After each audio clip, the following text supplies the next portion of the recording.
Donc on va y aller. Bonjour à tous, merci de nous avoir rejoints pour ceux qui ont réussi. Pour les autres, il y a encore un tout petit peu la queue et je ne sais pas où est-ce qu'on va les loger, mais peu importe. C'est des problèmes de riches, comme on dit. On va parler pendant 3 petits quarts d'heure, parce qu'on a déjà un tout petit peu mangé l'horloge, de bas carbone, de la restitution du baromètre bas carbone que vous avez eu le privilège et la chance, et j'ai la joie de vous accueillir, de sponsoriser ce baromètre. Donc bravo, vous avez fait un bon choix. Accenta, qui est représenté par Pierre Trémolière, le CEO, Bonjour. juste ici. Altarea, représenté par Marie-Catherine Chazot, directrice du pôle produit architecture de Cogedim. Bonjour. Et puis Bouygues Immobilier, représenté par Guy Carlier, directeur de la stratégie climat. L'idée de ce baromètre, Bonjour, c'était Guillaume. d'interroger les investisseurs, alors plutôt institutionnels que privés, mais on parlera quand même du B2C, et les grands utilisateurs sur leur perception du bas carbone, sur leur stratégie, sur leurs actions au quotidien, pour voir un petit peu comment l'appareil productif, et notamment les promoteurs, les conseils, peuvent leur apporter des solutions. Parce que l'idée, c'est quand même plutôt de trouver des solutions que de faire un constat ou de pleurnicher comme quoi ça ne va pas. Je vous propose dans un premier temps de parler des enjeux de la filière au regard du chantier de la transition environnementale, et d'avoir peut-être un premier tour de table sur les enjeux climatiques et environnementaux qui attendent l'industrie immobilière et la fabrique de la ville. Votre regard sur la prise de conscience de cette filière sur la transition environnementale. J'ai un tout petit peu le sentiment qu'on est sorti du déni, si tant est qu'on y avait été quelques années.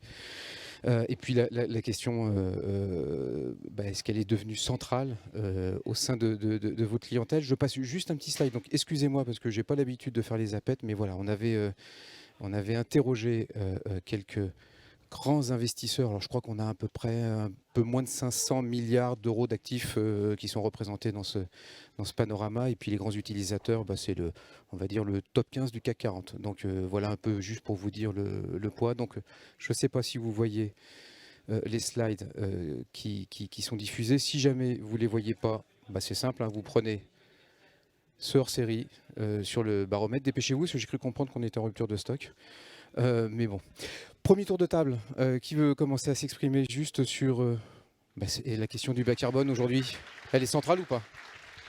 Alors, je ne peux pas dire le contraire, puisqu'on a construit et dédié notre entreprise à la décarbonation du bâtiment. Et pour illustrer la prise de conscience de la profession par rapport à la nécessaire décarbonation du bâtiment, je vais vous raconter une petite anecdote. Quand on a lancé cette entreprise en 2016, je suis allé voir les acteurs de l'immobilier pour faire un peu le pitch de notre proposition de valeur, qui est de décarboner la fonction thermique du bâtiment, donc le chauffage et la climatisation, qui est un très gros enjeu, un très gros contributeur des émissions de CO2. C'est presque 75% des émissions de CO2 en phase d'exploitation. Et je me rappelle très bien, il m'avait reçu gentiment, mais j'avais des acteurs qui m'avaient dit « Monsieur, mon bâtiment n'émet pas de CO2. Il n'y a rien à discuter sur ce sujet. » Quelques années après, pas longtemps après, tout le monde a pris conscience de l'importance des émissions de CO2 du bâtiment, et tout le monde a une vraie démarche, ou au moins une vraie réflexion autour de la nécessaire décarbonation de ces bâtiments. Donc c'est vraiment très encourageant. On a maintenant des relations avec à peu près toute la profession pour amener, que ce soit en neuf, mais surtout en rénovation, qui est près de 99% du problème, des réponses opérationnelles pour rentrer dans la dimension bâtiment bas carbone. Marie-Catherine, est-ce que vous avez le même constat chez Altaria? Oui, bien sûr, vous avez parlé de déni tout à l'heure. J'espère bien que le déni est bien derrière nous tous, et que si on est là tous, c'est que justement, on ne parle plus du tout de déni. Dans le groupe Altaria, alors, nous sommes un groupe, comme vous savez, multimarque, multiproduit, et notre métier, c'est la ville. Et notre métier, c'est de transformer la ville. Et nous avons une vision à long terme de la ville, et nous pensons que la solution, une des solutions, se trouve effectivement dans le travail de la ville. Et plus que en tant qu'acteurs de la transformation de la ville, nous avons plus qu'un rôle, je pense, nous avons une réelle responsabilité pour travailler sur tous ces points, pour faire avancer les choses.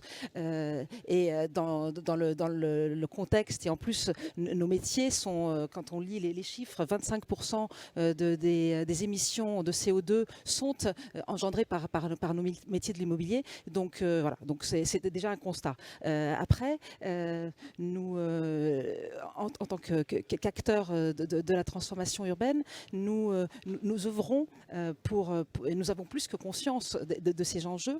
D'ailleurs, dans le groupe Altarea, ça fait plus de 10 ans que nous travaillons sur ces sujets avec la foncière commerce que nous avons. Aujourd'hui, nous avons une quarantaine d'actifs dans cette foncière, et nous avons en 10 ans que nous travaillons sur ces sujets, baissé de 60% on a fait des économies d'énergie sur 60% et 70% de baisse de nos émissions de CO2. Et maintenant, le vrai challenge se situe au niveau de la promotion immobilière qui prend le relais dans ce travail où, grâce à la RE 2020 et grâce à toutes les réglementations, nous commençons à travailler sur ces sujets. Guillaume, même question que j'ai envie de prolonger en me demandant comment vous positionnez ou vous vous repositionnez par rapport à cette question du bas carbone. Est-ce que finalement vous le voyez sous l'angle du défi à relever ou l'angle de l'opportunité ou des opportunités de marché? J'ai envie de vous dire les deux, mon capitaine. Les deux, lequel en premier? De quoi on parle? Juste pour resituer quand même le secteur. Jean Jouzel l'introduisait très bien ce matin. Aujourd'hui, on est littéralement intoxiqué dans notre secteur par le béton et par les énergies fossiles. Voilà. Donc l'enjeu est assez simple. Il faut qu'on diminue nos émissions de gaz à effet de serre dans le secteur de plus de 50% dans 10 ans. Même pas. 2030, c'est-à-dire dans 7 ans. Donc Bouygues Immobilier et les autres à la même enseigne. Donc finalement aujourd'hui, ce qu'on est en train de se dire, et voilà, au pied de la Tour Eiffel, c'est un marqueur fort qui est en train de se passer, c'est que notre métier aujourd'hui, en 2022, ne peut plus se voiler la face et qu'on est au pied du mur. On est même dans le mur entre guillemets. N'oublions pas quand même que le secteur de la construction au global, c'est 35% des émissions de gaz à effet de serre, et que dans ces 35%, vous avez déjà 7% rien que pour couler du béton. L'artificialisation des sols, 68% pour l'artificialisation au niveau de l'habitat, 40 millions de tonnes de déchets. Je ne vais pas faire toute la litanie, on la connaît. Sauf qu'aujourd'hui, la prise de conscience, elle est réelle. Donc finalement, on n'a pas le choix. Un promoteur immobilier aujourd'hui, soit il continue à faire ce qu'il a toujours fait et il disparaît. C'est aussi simple que ça. Soit il prend le virage, il appréhende finalement la manière de construire la ville complètement différemment, en travaillant finalement la reconstruction de la ville sur la ville, et il a peut-être une chance d'y arriver. Mais aujourd'hui, ne rêvons pas, nous sommes dans une telle urgence que notre métier, aujourd'hui, et c'est même pas, j'allais dire, une transition, c'est un changement de paradigme. Et je crois que malheureusement, toute l'actualité nous donne raison, parce que le changement climatique, il n'est pas dans 10 ans, nous le vivons dès aujourd'hui. Donc ce secteur immobilier, encore une fois, 50% dans 7 ans. Voilà, ça c'est les cartes que l'on a aujourd'hui, à nous de jouer. Alors effectivement, c'est un défi et une opportunité, je suis tout à fait d'accord avec vous. Un défi, pourquoi? Parce que nous allons devoir changer notre logiciel, nous allons devoir réfléchir différemment, innover. Notre secteur doit vraiment se différencier. Et après, une opportunité, pourquoi? Parce que nous allons tester de nouveaux matériaux, nous allons tester de nouvelles énergies. Et c'est aussi pour moi une opportunité pour le métier de l'immobilier neuf de se différencier. Alors certes, nous allons maintenant commencer à construire, à rénover, mais ce qui est existant en rénovation, il n'y en a pas suffisamment. On doit trouver des habitations pour les gens. Les besoins sont de plus en plus importants. Donc la place de l'immobilier neuf va rester très importante, mais il va falloir que cet immobilier neuf soit différent, se différencie et prenne une mesure d'avance pour proposer des produits et des solutions différentes. Alors on a posé la question aux investisseurs et aux utilisateurs sur leur stratégie de réduction des émissions carbone à l'échelle donc des portefeuilles immobiliers pour les investisseurs et puis à l'échelle de l'implantation immobilière pour les grandes entreprises. Ce qu'on voit grosso modo, c'est qu'il y a un tiers des investisseurs qu'on a sondés qui sont alignés sur la stratégie nationale bas carbone, c'est-à-dire neutralité en 2050. J'aimerais un petit commentaire de de vous trois ou l'un de vous trois là-dessus. Est-ce que finalement ils sont en avance? Est-ce qu'ils vont le faire? Et juste une question, ceux qui n'y arrivent pas, ils deviennent quoi? Ils meurent, comme dit Guillaume? Alors, c'est vrai qu'il y a un changement de paradigme chez les grands comptes, les grandes entreprises qui est considérable. Toutes les entreprises du CAC 40 travaillent à un plan de neutralité carbone. Toutes les entreprises du S&P 500 travaillent à un plan de neutralité carbone. Et après une phase où, au fond, on a fait un peu de compensation, on a planté des arbres. Planter des arbres, c'est un budget marketing qu'on dérive et ce n'est pas très satisfaisant.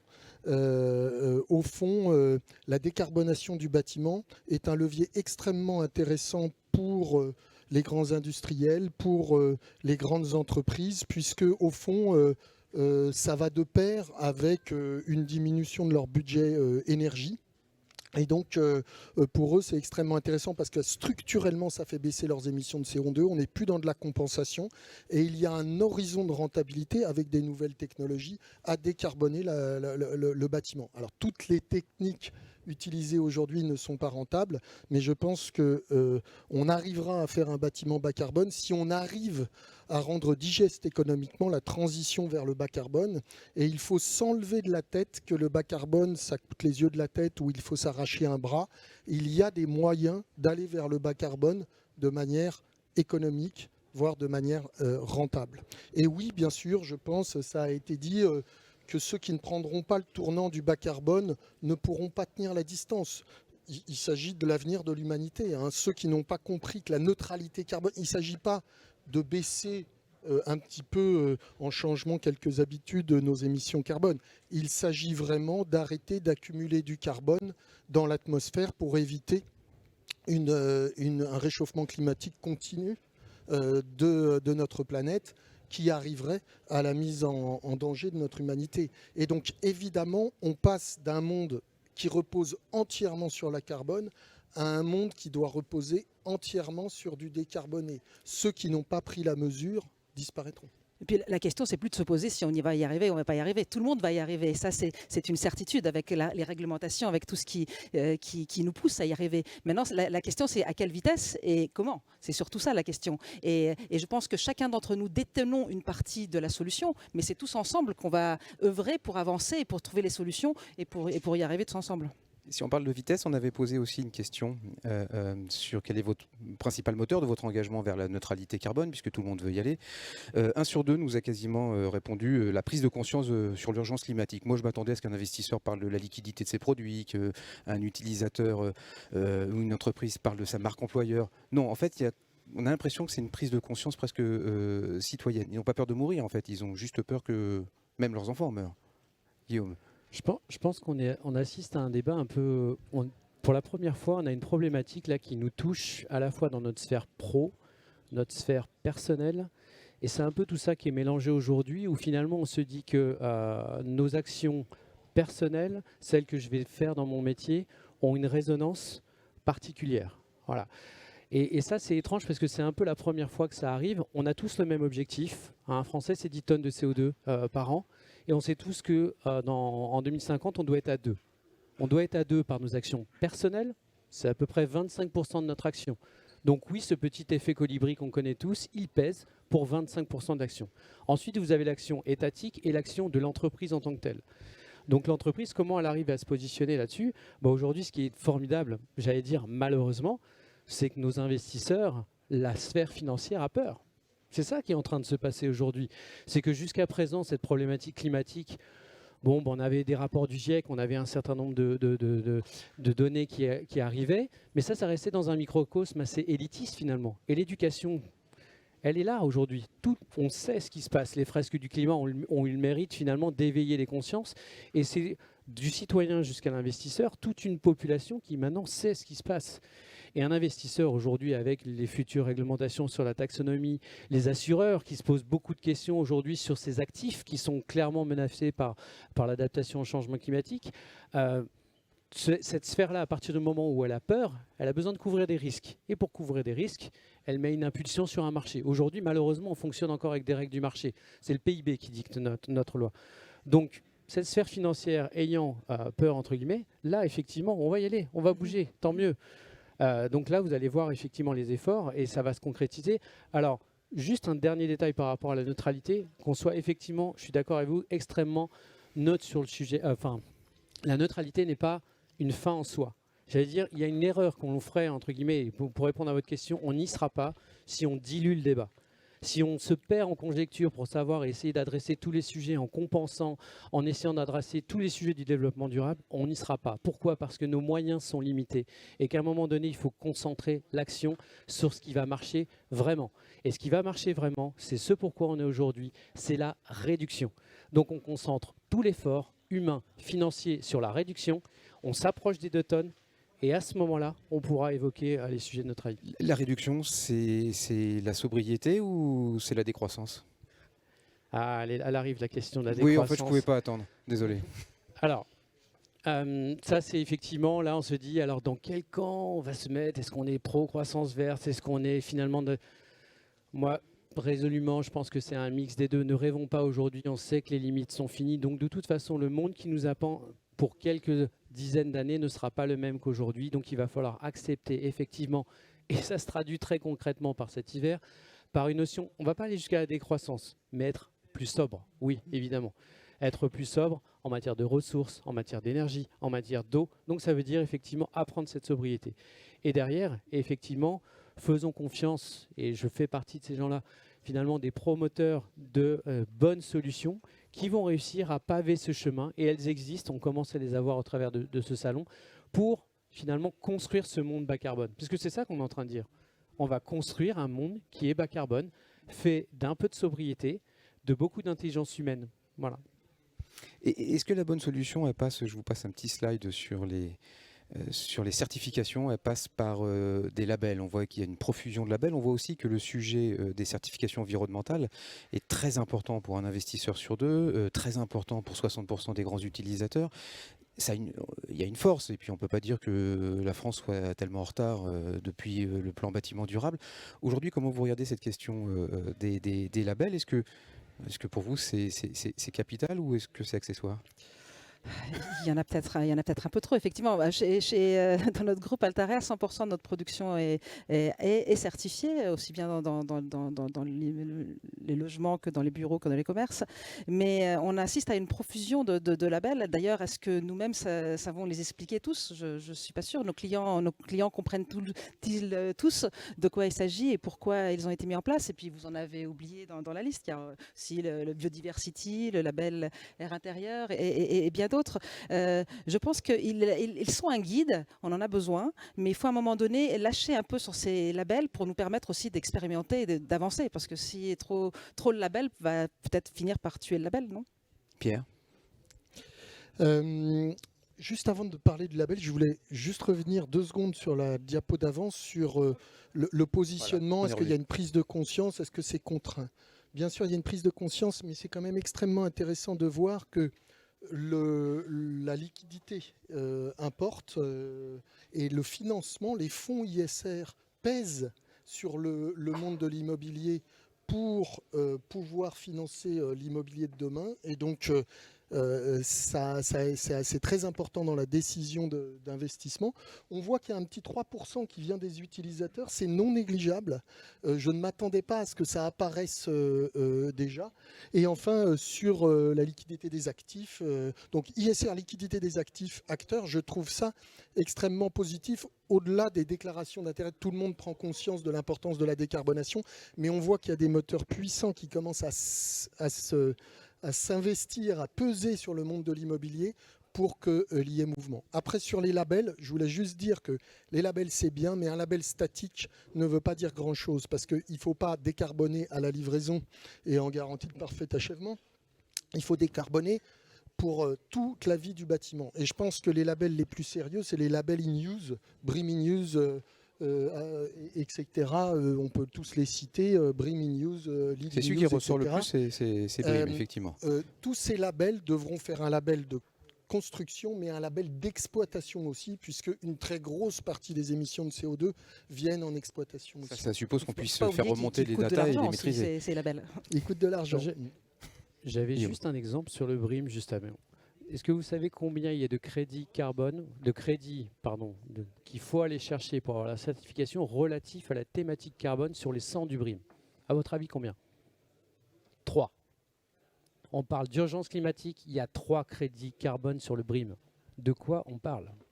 À un moment donné, concentrons-nous sur les vrais sujets. Donc c'est pas le bon label. J'ai pas dit ça. Le BRIM a une énorme vertu, c'est de pousser la valeur verte et de pousser les investisseurs, de pousser finalement, on a des bureaux, quand ils sortent de terre aujourd'hui, environnementalement parlant, ils sont bien plus performants que ce qu'on a pu faire. Mais aujourd'hui, on ne peut plus se disperser. La réalité, c'est qu'on n'a plus le temps, l'argent pour se disperser. 3 crédits sur le carbone, c'est pas suffisant.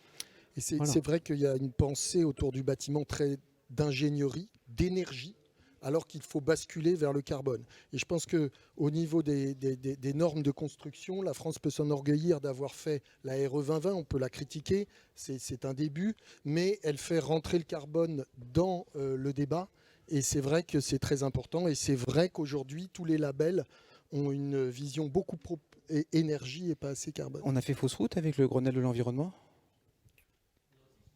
Il fallait bien commencer. Bah absolument, il fallait bien commencer. Il fallait bien commencer. Enfin, à un moment donné, la thématique, enfin, la dynamique est tellement complexe, il fallait bien commencer par quelque chose. Ça a été les premiers. C'est ce qui nous conduit aujourd'hui ici. Moi, je renie pas le passé. Je dis juste qu'aujourd'hui, on a les clés et la lecture des données qui nous disent concentrons-nous sur ce qui pèse. Aujourd'hui, ce qui pèse pour notre milieu, c'est très simple. Épuisement des ressources, changement climatique, et artificialisation, préservation de la biodiversité. C'est tout. Je ne dis pas que les autres sujets ne sont pas importants.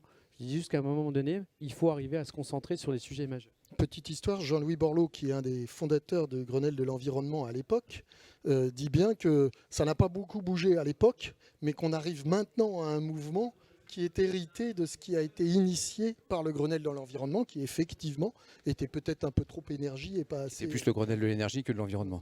Oui, Mais bon, c'est déjà ça. On a posé la question sur les actions et la stratégie à mettre en place pour opérer cette fameuse transition bas carbone. Alors pour les investisseurs, sans surprise, il y a plus de 70% qui simplement vont rénover leur patrimoine existant. Donc ça passe par beaucoup de CAPEX, certainement.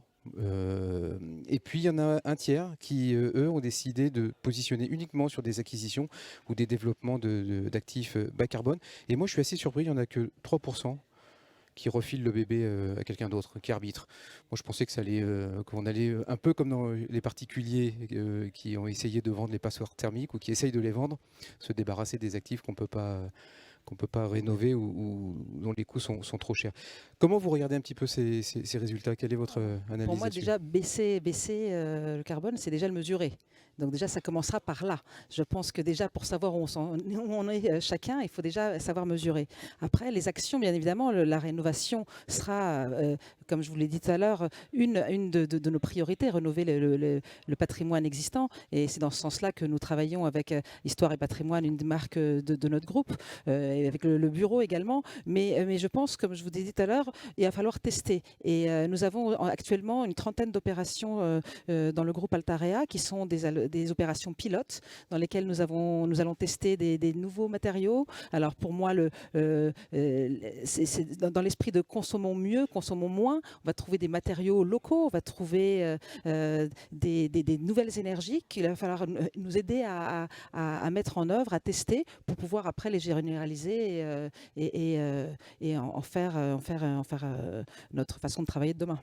Sur la rénovation des actifs existants, les promoteurs sont les mieux placés aujourd'hui pour saisir ce marché? Je ne sais pas si vous regardez par la fenêtre. Aujourd'hui, on a 75% de ce qui sera en 2050. Voilà. Là, ce qui est autour de nous, c'est 75% de ce qui est existant. Est-ce que finalement, on a 25% de construction neuve? C'est QFD, non? Je pense que là, pour arriver au pari Donc, on fou... ne fait pas de surélévation sur le Trocadéro? Ça passera pas? Pourquoi pas?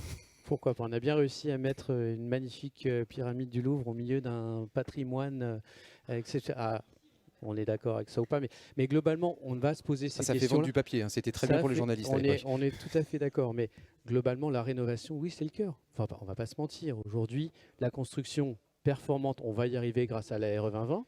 C'est d'ailleurs entre nous, j'espère que prochainement, on aura la RE 2020, c'est-à-dire la rénovation 2020. C'est celle-là dont on a besoin. La construction, c'est réglé. Et vous êtes prêts, vous? Oui.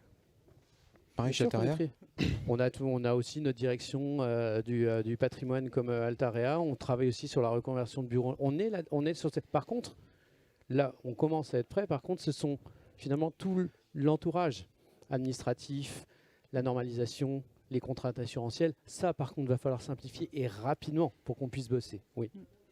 Alors c'est vrai que la rénovation, c'est le cœur du problème, hein. C'est 99% du parc, c'est l'existant, et moins d'1% le neuf, ce qui revient à vos chiffres.